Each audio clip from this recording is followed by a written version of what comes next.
ചേച്ചിയിലെ പത്രാസുകാരി സീമ വരുന്നുണ്ട് കേട്ടോ. അവിടെ ജാട കാണുമ്പോഴാ. അതുപോലെ ഞാനീ പറഞ്ഞ കാര്യം ആരോടും പറയല്ലേ കേട്ടോ. ഇല്ലടി, ഇല്ല, ഞാൻ ആരോടും പറയത്തില്ല. ഹായ് ചേച്ചി. Hi hi. എന്താ രണ്ടുപേരും കൂടെ? ഒന്നുമില്ലടി, ഞങ്ങൾ വെറുതെ കൊച്ചു വർത്താനമൊക്കെ പറഞ്ഞോണ്ടിരിക്കുവായിരുന്നു.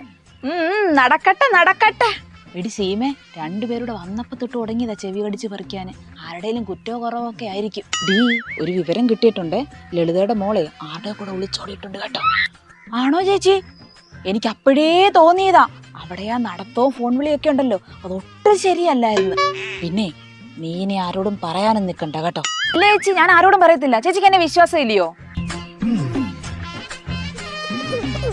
ഡീ, നമ്മുടെ രമണി ചേച്ചിയുടെ മോളുണ്ടല്ലോ, ആരാണ്ടർ കൂടെ ഒളിച്ചോടിയെന്ന്.